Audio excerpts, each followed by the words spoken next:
Hello दोस्तों, good morning. तो आज का जो हमारा लेक्चर होगा, लेक्चर नंबर 10 होगा। और आज हम इसमें 3 चीज़ें करेंगे। पहला प्रतिलोम फलन, दूसरा आइडेंटिटी मतलब क्या बोलते हैं तत्समक फलन, और फिर तीसरा जो है कंपोजिशन यानी कि फलनों का संयोजन, यानी फलन का फलन भी इसको बोल सकते हैं। ठीक है, तो 3 चीज़ें इसमें करेंगे। फिर अगली वीडियो में इनसे रिलेटेड ट्यूशन प्रैक्टिस करेंगे। ओके, तो चलिए शुरू करते हैं।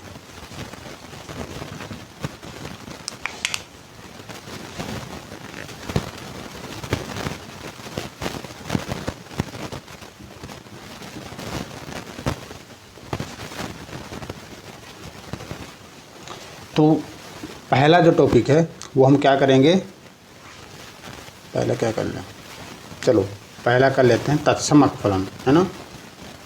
तत्समक फलन,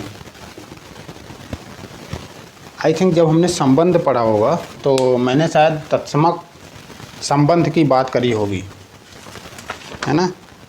I think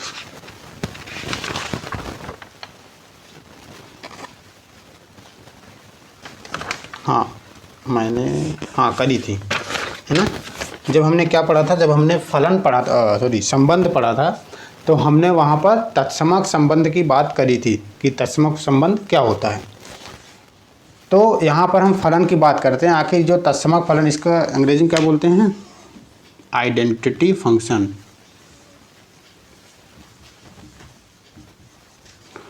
identity function, okay. अब देखो, ऐसे नॉर्मली तो आइडेंटिटी मतलब बहुत जगह यूज होती है, बट हम यहाँ पर केवल फलन के कॉन्टेक्स्ट में बात करेंगे यहाँ पर। ओके, तो तत्समक फलन क्या होता है। फलन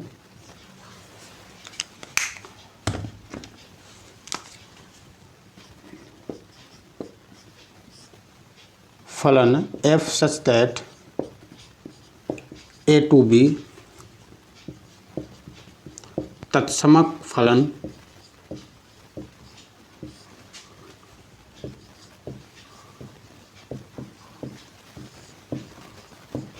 कहलाता है यदि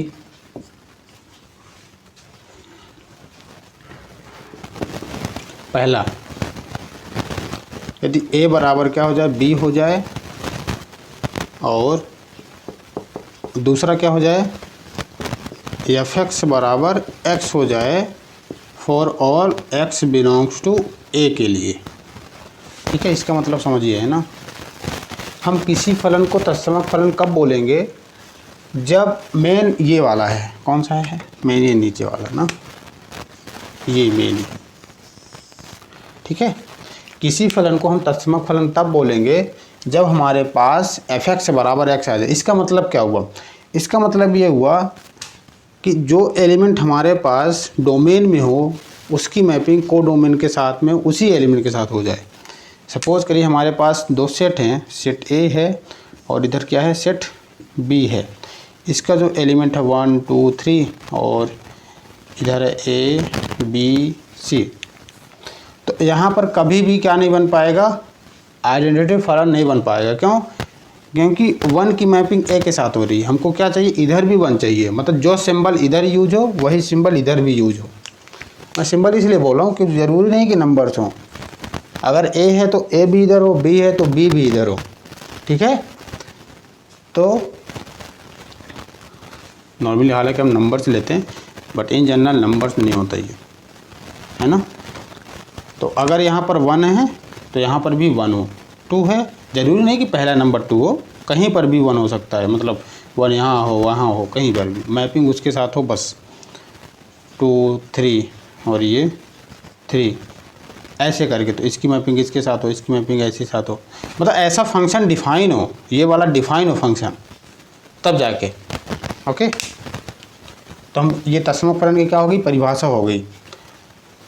एक चीज़ यहाँ पर ध्यान रखना, जो a बराबर b है ना, ये हर जगह लिखा हुआ है, बट आई थिंक अगर ये डेफिनेशन है तो ज़रूरी नहीं कि ये वाला फॉलो हो, मतलब अगर ऐसा बस होगा तो ज़रूरी नहीं कि ए बराबर बी होना चाहिए। बट हर जगह लिखा हुआ है, मतलब जो भी वेबसाइट्स हैं, किताब हैं, हर जगह ये ए बराबर बी लिखा हुआ है, तो इसलिए हमने भी लिख दिया कि हाँ ठीक है बराबर होंगे। बाकी अगर हम तत्सम फलन इसका भी बनाना चाहें, जैसे सपोज़ करो हमारे पास सी है और ये डी है, और इधर मैंने क्या ले लिया, नेचुरल नंबर ले लिया 1 2 3 4, और इधर मैंने क्या लिया, पूरा पूरा इंटीजर ले लिया 1 -2 0 जो भी हो, माइनस इन्फिनिटी से फिर 1 2 3, ठीक है। तो इसके साथ मैपिंग हो जाएगी, 2 का 2 के साथ, 3 के 3 के साथ, इस फलन के तहत f(x) बराबर x के तहत। बाकी के छूट जाएंगे तो कोई फ़र्क नहीं पड़ता ना, ये छूट रहे हैं कि बच रहे हैं, कोई दिक्कत नहीं है। तो ये आइडेंटिटी फंक्शन तो बन जाएगा, है ना। 1 की मैपिंग 1 के साथ हो रही, 2 की मैपिंग 2 के साथ, 3 की मैपिंग 3 के साथ, 4 की मैपिंग 4 के साथ, है ना। अगर हम क्या डिफ़ाइन करें, f(x) बराबर x डिफ़ाइन करें तो हमारा क्या हो गया, ये फंक्शन तो बन जाएगा। अब ऐसा तो नहीं कि इसका एलिमेंट छूट जाएगा, बन जाएगा। तो ये भी क्या हो जाएगा, आइडेंटिटी फंक्शन ये भी हो जाएगा, है ना। बट इन जनरल कहीं पर लिया नहीं गया, सो इसलिए मैंने यहाँ पर क्या किया, लिख दिया, मतलब लिया है हर जगह इस तरीके से। बट ये एक मैपिंग हम देख सकते हैं, फलन ऐसा देख सकते हैं जहाँ पर हमारे पास सी और डी का जो डोमेन एलिमेंट्स है बराबर नहीं है, फिर भी हम आइडेंटिटी फंक्शन को डिफ़ाइन कर पा रहे हैं। ओके, चलो कोई नहीं। अब इसके बाद क्या करेंगे,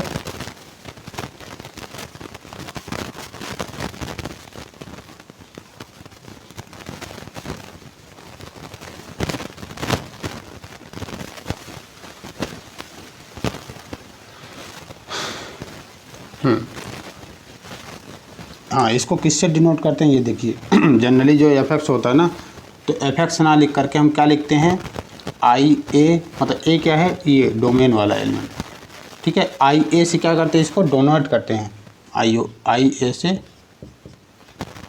प्रदर्शित किया जाता है।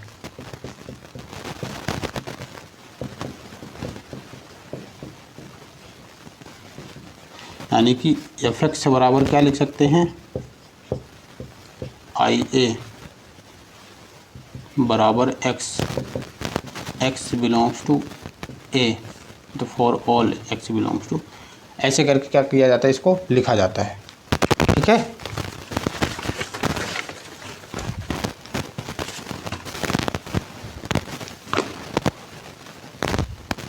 जैसे हमने जब संबंध वाला पढ़ा तो उसमें क्या हमने पढ़ा था, थोड़ा सा ना वो एग्जांपल यहाँ पर लिखते हैं।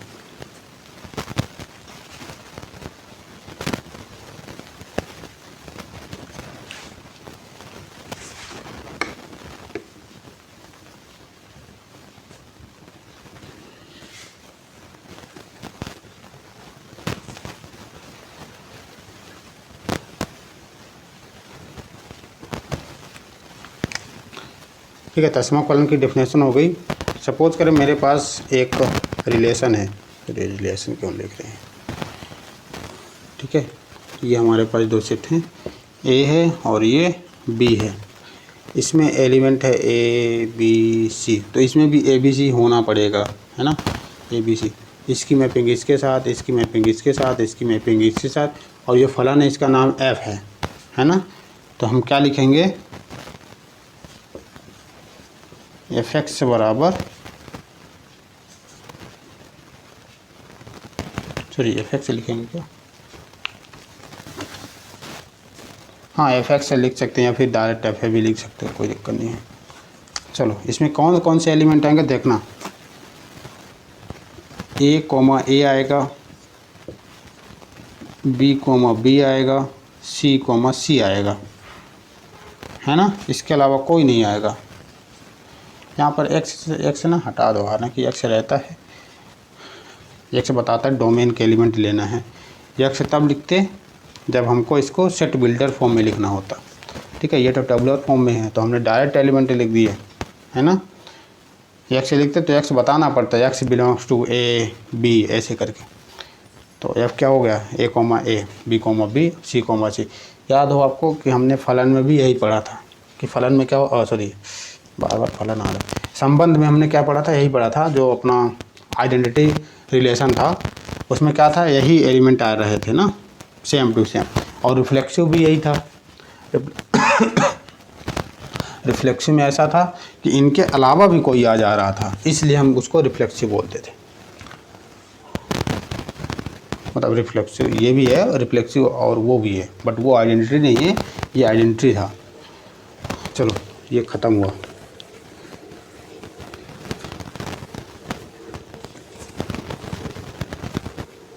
ये ना कभी मैं आइडेंटिटी शब्द के ऊपर चर्चा करूँगा, आइडेंटिटी और इन्वर्स, दो चीज़ों के ऊपर, ठीक है। ये ना बहुत क्या बोलते हैं, यूज़फुल टूल हैं पूरे मैथमेटिक्स और आई थिंक फिजिक्स में। कभी कभी आइडेंटिटी को आप सर्वसमीका के नाम से भी सुनते होगा किताबों में ना, आइडेंटिटी को कभी कभी सर्वसमीका भी बोलते हैं। उसके पीछे रीज़न तो नहीं पता चला मुझे क्यों बोलते हैं आइडेंटिटी और सर्वसमीका, बट आइडेंटिटी और जो इन्वर्स होता है ना, इसका काफ़ी यूज है, तो इसके ऊपर हम चर्चा कभी करें। चलो अब अगला जो टॉपिक है वो कौन सा है, दूसरा है प्रतिलोम फलन। क्या बोलते हैं इसको, प्रतिलोम, या क्या बोलते हैं इसको, व्युत्क्रम। सही लिख रहा हूँ मैं,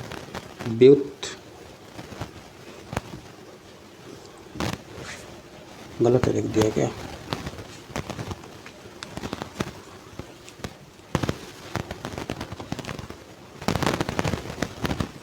अब सही है ना, व्युत्क्रम फलन। अंग्रेजी सबसे अच्छा है इसका नाम में ना, इनवर्स, VERS, इनवर्स। आधा हिंदी आधा अंग्रेजी, ऐसे इनवर्स फंक्शन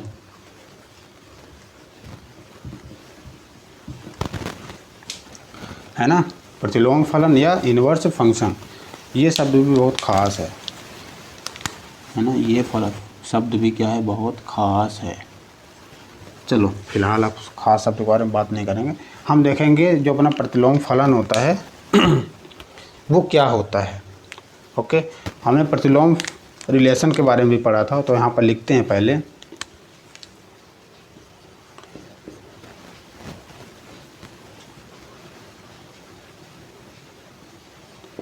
फलन f such that a to b, क्या है, फलन f such that a to b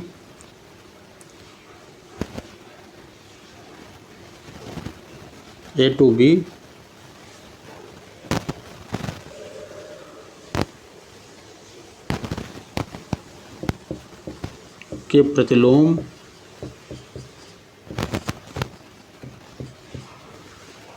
को एफ इनवर्स, जब एफ इनवर्स करेंगे ना तो बी वाला इधर चला जाएगा, ए वाला उधर चला जाएगा। ये जस्ट नोटेशन होता है। अब ये क्यों होता है, मतलब बी इधर चला आता है, ए उधर चला जाता है।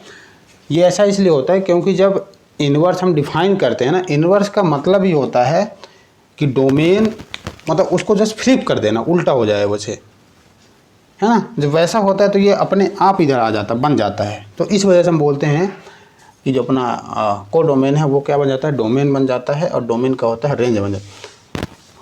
ओके, तो इस वजह से क्या होता है, ये उल्टा हो जाता है। तो एफ इनवर्स फलन F such that A to B के प्रतिलोम को एफ इनवर्स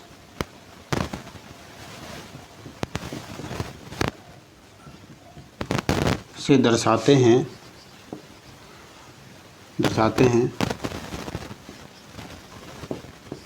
तथा किसी फलन, है ना,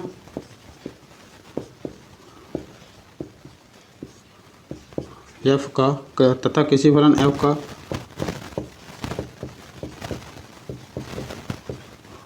प्रतिलोम तभी अस्तित्व में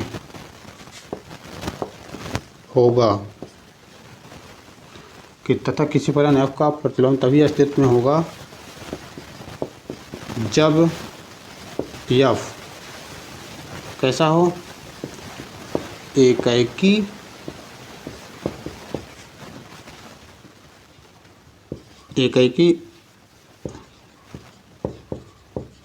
आच्छादक हो, तब हम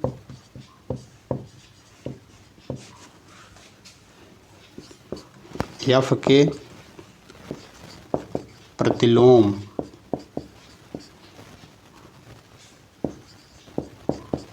को क्या करते हैं, f इनवर्स B2A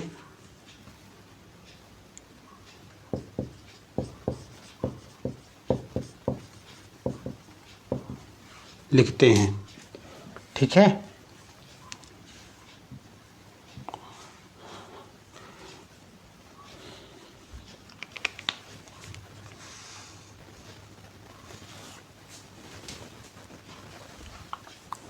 ओके। तो यहाँ पर क्या है, फलन f सज ए टू बी के प्रतिलोम को f इनवर्स से दर्शाते हैं तथा किसी फलन f का प्रतिलोम तभी अस्तित्व में है होगा जब f एकाएकी आच्छादक हो, मतलब प्रतिलोम को एग्जिस्ट करने के लिए एकाएकी आच्छादक होना चाहिए। अभी मैं बताऊंगा कैसे, क्यों ऐसा ये स्टेटमेंट बोला गया है।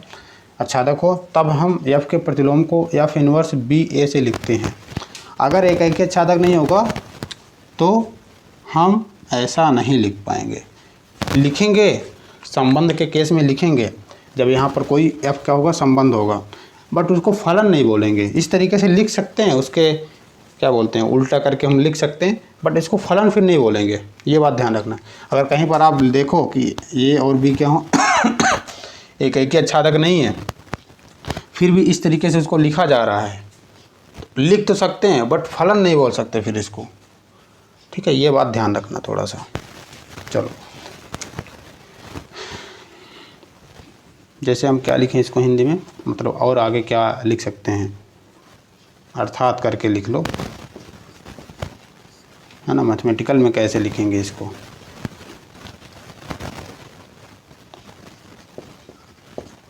यदि f बराबर, अगर हमारे पास कोई f है, एक काम करते हैं fx लिखते हैं ना। fx बराबर कैसा है, fx क्या है, fx बराबर a है such that x belongs to, काम कर दो ना, यहाँ पर y कर लो, सही रहेगा। fx बराबर यहाँ पर y such that x belongs to a, for all के लिए लिखो ना, for all x belongs to a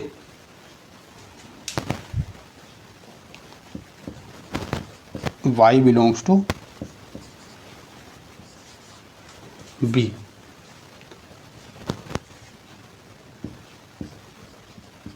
है ना। y सच क्या बोलते हैं, fx सच y आएगा, y का सेट आएगा पूरा।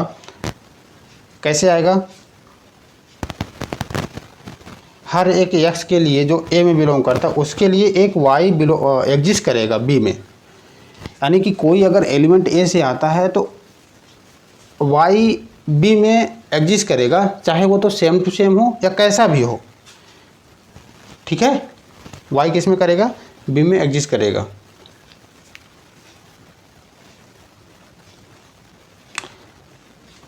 और f इनवर्स कैसा हो जाएगा फिर, f inverse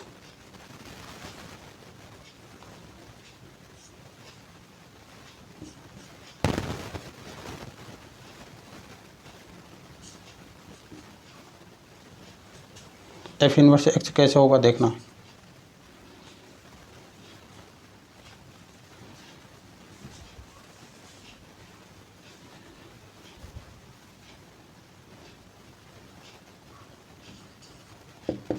y such that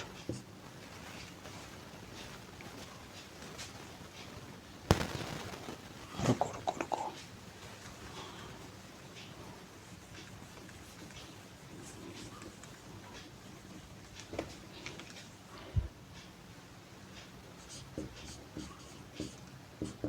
F Y कैसा होगा,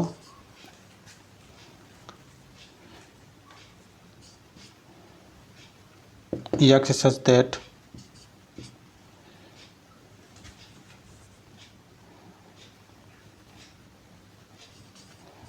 y belongs to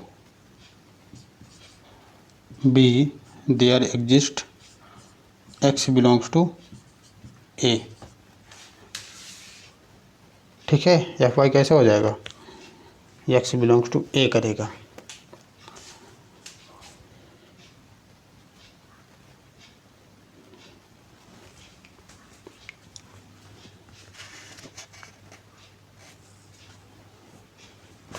चलो यहाँ तक होगा, अब इसके आगे बढ़ते हैं। यहाँ पर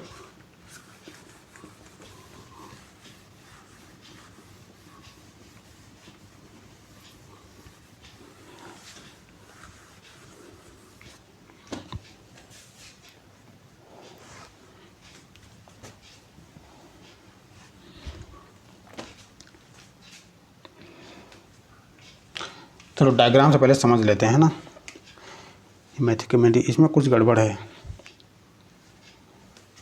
थोड़ा सा यहाँ पर। तो पहले डायग्राम से समझते हैं, इसके बाद वहीं से बनाते हैं क्या होता है।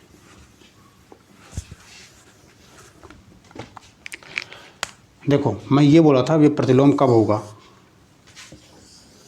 हमारे पास मान लो ये ए है और ये क्या है बी है, इसके अंदर जो एलिमेंट हैं 1 2 3 4, इधर है ए बी सी है ना, 3 एलिमेंट हैं और इधर क्या है ए है। सपोज करो हम फलन बनाते हैं, फलन बनेगा तो कैसे होगा, 1 जाएगा ए पर है ना, 2 जाएगा 3 पर, और 3 चला गया 1 पर, और सॉरी ए पर, और 4 चला गया सी पर। ये फलन है कि नहीं है, ठीक है ये फलन है एफ। ओके, अब हम इसका जस्ट उल्टा बनाए तो इसको पहले लिख लेते हैं, आखिर इसमें जो एलिमेंट आएंगे कैसे आएंगे। एफ बराबर क्या हो जाएगा, ये 1 कॉमा ए 1 कॉमा ए 2 कॉमा बी 3 कॉमा ए और 4 कॉमा सी। ये हमारे पास क्या है, मैपिंग है।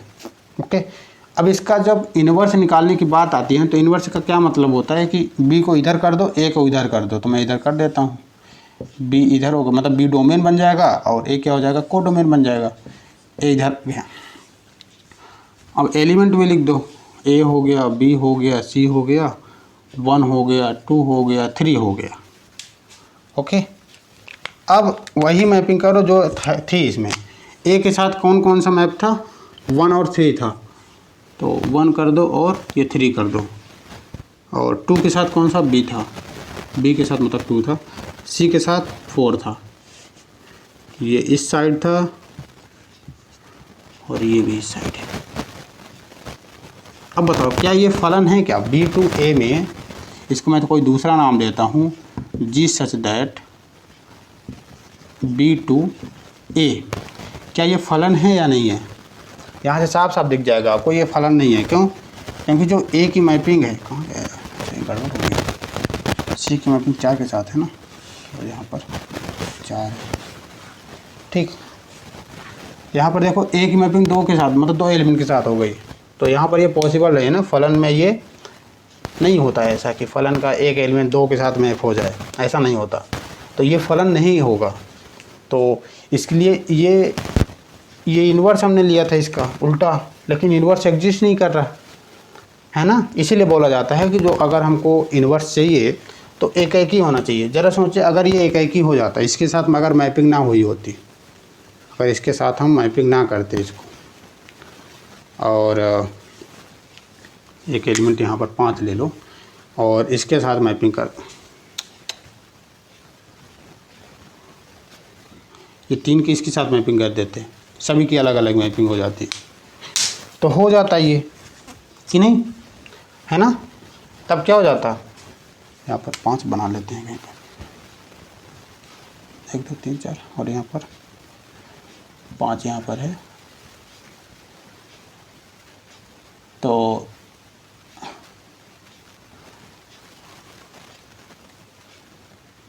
तीन की 5 के साथ हो जाती ना ऐसे, तो ये क्या हो जाता हमारा, एक एक ही हो जाता, साथ में आच्छादक भी हो जाता। अब ज़रा सोचा अगर आच्छादक ना होता, मान के चलो यहाँ पर कोई एलिमेंट डी आ जाता जो एक्स्ट्रा है, तो यहाँ पर भी डी आ जाता कहीं पर, और डी आ जाता, इसकी मैपिंग कहीं पर हुई नहीं, तो इधर जब उल्टा करेंगे तो ये छूट जाता हमारा, है ना। लेकिन जब प्रतिलोम निकालते हैं तो यहाँ पर छूटना भी नहीं चाहिए, ठीक है।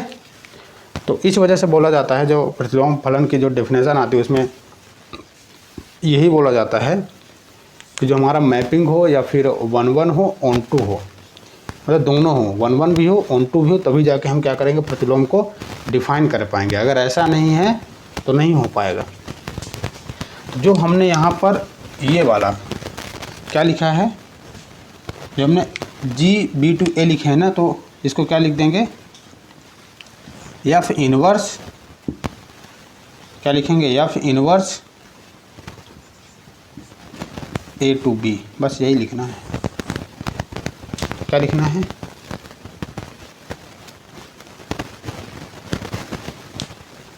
F इनवर्स B/A लिखेंगे तो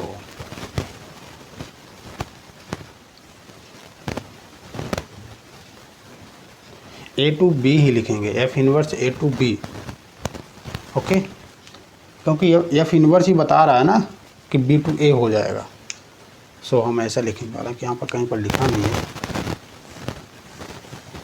सॉरी लिखा हुआ है, मैं गलत लिख रहा हूँ। F इनवर्स B/A चलो, तो ये अपना हो गया प्रतिलोम फलन, हमने समझ लिया। हालांकि ये जो हमने डेफिनेशन वगैरह लिखाई थी वो थोड़ी सी आई थिंक सही नहीं है पूरी तरह से, है ना। तो जो मैंने अभी ये समझाई है आपको, आई थिंक समझ आया होगा, है ना। प्रतिलोम फलन क्या होता है, कि 1-1 ऑन-टू क्यों होना चाहिए प्रतिलोम फलन में, इसलिए होना चाहिए क्योंकि जब उसका उल्टा करें तो वो प्रतिलोम फलन बन जाए, नहीं करेंगे तो नहीं बन पाएगा फलन। संबंध बन जाएगा प्रतिलोम संबंध, लेकिन प्रतिलोम फलन नहीं बन पाएगा, तो इस वजह से होता है।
एफ सच दैट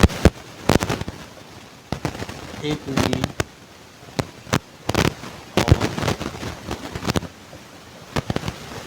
और G such that B to C, दो फलन है ना, फलन है।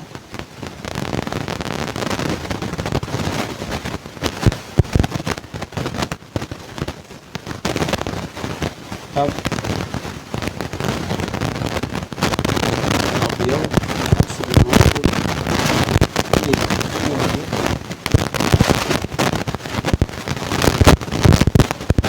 ये के लिए परिभाषित फलन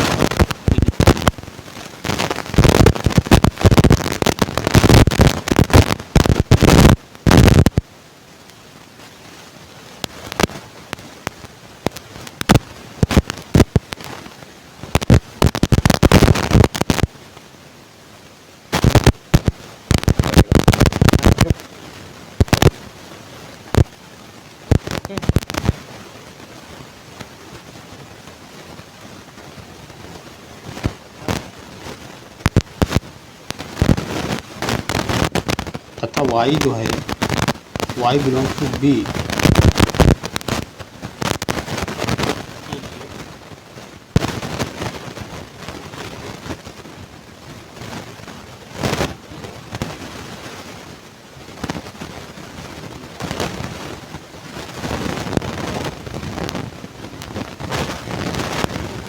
जी, यानी कि मान लो z बराबर क्या कर देते हैं, y कर देते हैं, है ना, यही तो होगा। फलन कहाँ गया, इसको पहले लिखना, जी वाई बराबर जेड, ऐसे करके, ठीक है, ऐसा हो गया। अब क्या करना है, मुझे ए से सी में डिफाइन करना है ना, क्या करना है, ए से सी में करना है। तो हाँ सॉरी, ये लिखना भूल गया, ये जो जेड होगा किस में बिलोंग करेगा, सी में करेगा, मतलब इसमें करेगा, है ना, क्योंकि जी वाई करेंगे तो जो आएगा वो सी में तो बिलोंग करेगा ना, क्योंकि इसके लिए क्या है, सी क्या है, कोडोमेन है, तो जो भी जी वाई आएगा वो सी में बिलोंग करेगा, मतलब कोडोमेन में। अतः जेड बराबर क्या हो जाएगा, देखना ध्यान से, अतः वो जी ओ एफ कैसे आ गया, अतः जेड बराबर जी वाई हुआ कि नहीं हुआ, ओके। अब मैं इसको क्या लिख सकता हूँ, जी और y क्या है हमारे पास, देखो y हमारे पास एफ एक्स है कि नहीं है, एफ एक्स है, तो z बराबर क्या हो गया हमारे पास, इसको ऐसे लिखते हैं, हाँ क्या लिखते हैं, जी ओ एफ, पहले जी आया फिर एफ एक्स आया, है ना, तो देख लिया, ये कोई वैसा नहीं कि उल्टा करके लिख दी, ये ऐसा आया ही है, जब हमने इसको डिफाइन किया कि क्या होगा, है ना, ए से सी में, तो ऐसा आया है। ये मैं ए से सी की बात कर रहा हूँ, लेकिन जब सी से ए की बात होगी तो इसका उल्टा हो जाएगा, एफ ऑफ जी हो जाएगा ये, ओके। ये क्यों हुआ, ऐसा नहीं कि ऐसे लिख दिए, ये आया है ऐसे, है ना, डेरिवेशन से आया है। और अगर हमको सी से ए निकालना हुआ, सी से ए के लिए क्या बोलते हैं यहाँ पर,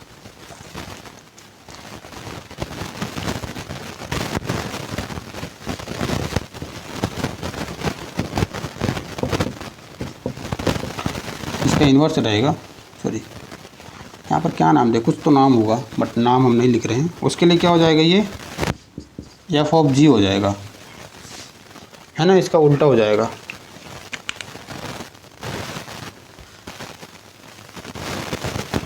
हाँ एक चीज़ और लिख लेते हैं, इसको मिटाओ,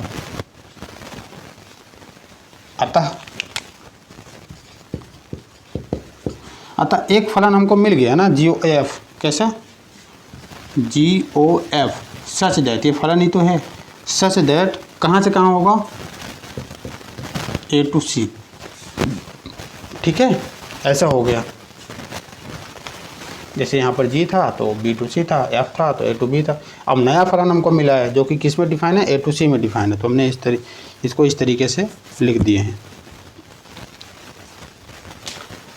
और क्या लिख सकते हैं, हालांकि मैंने यहाँ पर लिख दिया है। अब यहाँ पर ये क्या हो जाएगा, जी ऑफ एफ ऑफ एक्स बराबर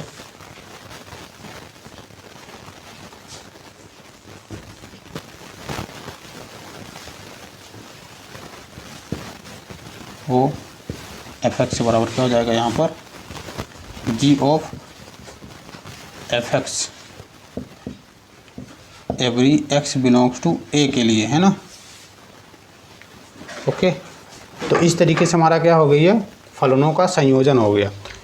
और इसी प्रकार से एफ ओ जी क्या हो जाएगा, एफ ओ जी क्या हो जाएगा उसको देखते हैं।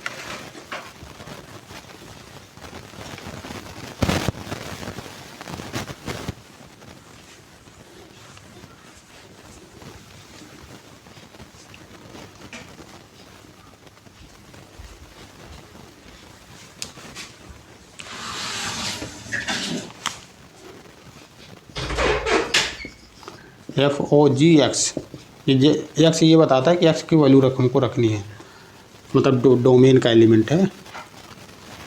डोमेन का एलिमेंट कैसे है, ऐसे समझो यार कि ए से सी में अगर डिफाइन है तो ए कहाँ से, एक्स कहाँ से बिलोंग करेगा, ए से करेगा। ओके, और इसको क्या लिखते हैं, F of G X, X belongs to कहाँ से करेगा, सी से करेगा। लिखा है कि नहीं लिखा है इसमें,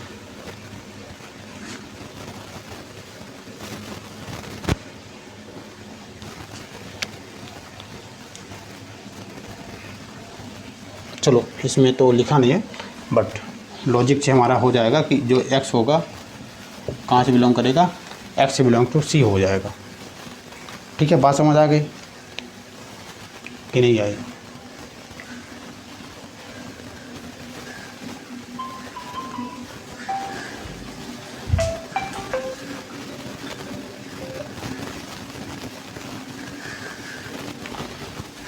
तो ये हमारा तीनों हो गया ख़त्म, फलनों का संयोजन क्या होता है। कुछ यहाँ पर ना नोट्स लिख लो, है ना, इम्पोर्टेंट नोट्स है, तो जल्दी से इसको लिख लेते हैं।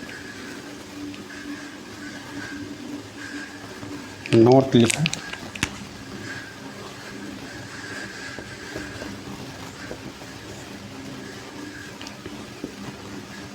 F of G does not equal to G O F.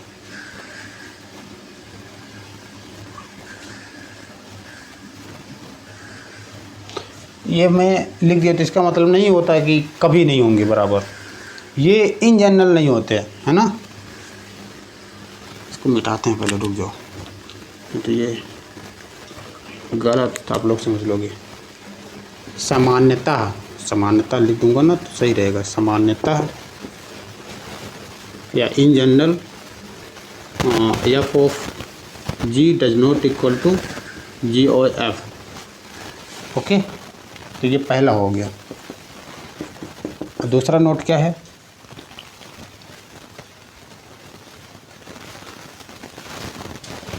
देखो, यदि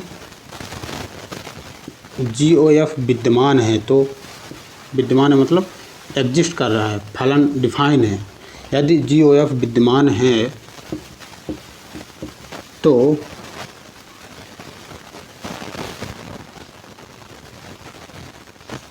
जी ओ एफ का परिसर, परिसर मतलब रेंज, जो ये वैल्यू अटेन कर रहा है का परिसर,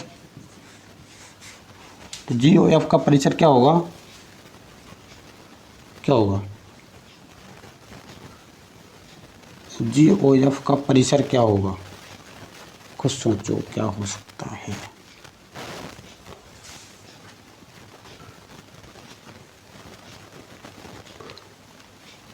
इसका परिसर तो सी में आएगा ना, बट यहाँ पर ये नोट नहीं है, इसका परिसर तो सी ही आएगा। परिसर क्या आ जाएगा, सी में आएगा ना, सी में, तो सी का सबसेट होगा। यदि जी ओ एफ विद्यमान है तो एफ का परिसर, ये मेन है, एफ का परिसर, जो एफ होगा उसका परिसर क्या हो सकता है, एफ था, जी था, हाँ, इसका परिसर क्या होगा, देखो ये ए है, यहाँ पर बी है, सॉरी हाँ बी है, और यहाँ पर सी है ना। तो एफ का परिसर ये वाला होगा कि नहीं, तो जी का क्या हो जाएगा, जी का क्या होगा, डोमेन होगा, है ना, समझ रहे हो। यदि GOF विद्यमान है तो F का परिसर G के डोमेन का उप समुच्चय होता है। क्या होता है, उप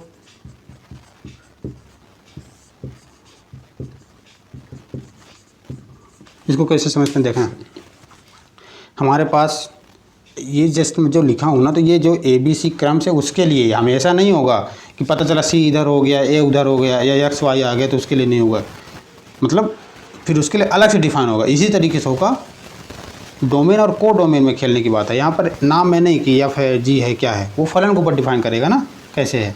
तो मैं यहाँ पर क्या लेता हूँ कि यहाँ पर मान लो A है और यहाँ पर B था, तो यहाँ पर B और यहाँ पर क्या है, C है। यहाँ से यहाँ क्या था, F था, यहाँ से यहाँ क्या था, G था। अब ये बोला है कि आपका जो परिसर होगा, F का परिसर कहाँ पर होगा बताओ, जब F डिफाइन है तो F का परिसर यहाँ पर होगा कहीं पर, है ना। B का क्या होगा, डोमेन ही होता तो है। जो परिसर होता है को डोमेन का क्या होता है, मतलब रेंज जो होता है को डोमेन का सबसेट होता है। तो F का परिसर यहाँ पर आ गया, है ना, बात सही है। G के डोमेन का उपसमुच्चय, अब G का डोमेन क्या है, G का डोमेन भी यही है, B है, अब इसका उपसमुच्चय ये है, तो बात सही ना है कि जो F का परिसर होता है क्या होता है, B के डोमेन का सबसेट होता है। तो यहाँ से दिख गया, ओके ठीक।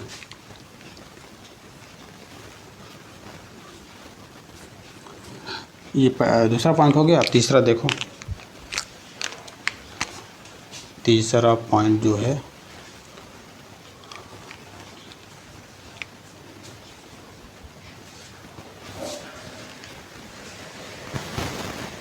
GOF का प्रांत, इसका प्रांत क्या होता है, GOF का प्रांत यही होता है, यानी कि प्रांत बराबर F का प्रांत, ठीक है। यानी कि ये डायग्राम बना के चाहे तो देख लो, क्या बना रहा हूँ डायग्राम यार, F हो गया, फिर ये, फिर इधर G हो गया, तो GOF मतलब यहाँ से यहाँ, तो यहाँ से यहाँ तक का डोमेन क्या होगा, ये होगा, और F का डोमेन भी यही होगा, सो वही लिख दिया हमने, ओके। तो ऐसा होता है। तो GOF का प्रांत बराबर F का प्रांत, और चौथा क्या है,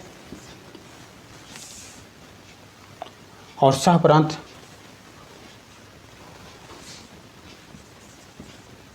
GOF का, और इसका सह प्रांत क्या होगा, C होगा, है ना। तो GOF का सह प्रांत क्या हो सकता है, मतलब क्या हो सकता है, इन द सेंस क्या होगा, C का सह प्रांत, सॉरी G का सह प्रांत बराबर G का सह प्रांत, सही है ना।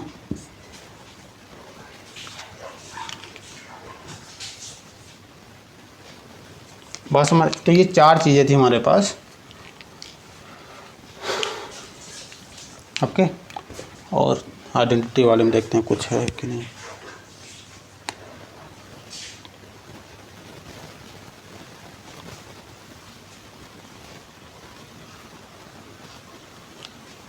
एक और लिख लो, 5वां number, F inverse does not equal to 1/f, okay. मतलब जब भी ऐसा लिखा जाएगा, मतलब 1/f का मतलब ये नहीं कि जैसे x हमारे पास लिखा हुआ है तो x इनवर्स बराबर 1/x, ऐसा तो होता है, बट अगर फलन ऐसा लिखा है, अगर उसका इनवर्स निकालते हैं, ये कहाँ पर थे आप लोगों ने, इसको मिसअंडरस्टैंड कर लोगे, इसलिए इसको लिखाते नहीं यार, लिखाऊंगा कुछ, मतलब कुछ और लिखोगे तो दिक्कत हो जाएगी फिर। तो ये रहा अपना ये जो लेक्चर था, तत्समक फलन और प्रतिलोम फलन और कंपोजिशन ऑफ फंक्शन, ये तीन चीज़ें हमने पढ़ा दिया। अब जो अगली वीडियो होगी, मतलब अगली जो वीडियो होगी उसमें हम क्वेश्चन करेंगे, आई थिंक 30 क्वेश्चन है, तो 2 वीडियो बनेगा 15-15 क्वेश्चन का।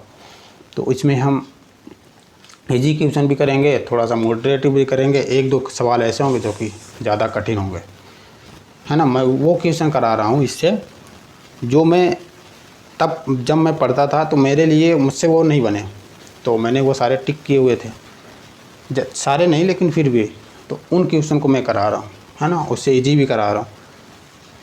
ठीक है, कुछ नए क्वेश्चन मिलेंगे तो उनको भी कराएंगे। तो इस तरीके से हम सवाल मतलब यहाँ पर लगा रहे हैं। तो ये हमारा क्या था, पूरा थ्योरी पार्ट था। अगर कुछ समझ नहीं आया होगा ना, ज़्यादातर चीज़ें हो सकता है कि ना समझ आई हों या फिर परिभाषा लिखते ना बने, कोई बात नहीं, बट जो मैंने डायग्राम बताया आई थिंक वो समझ आया होगा।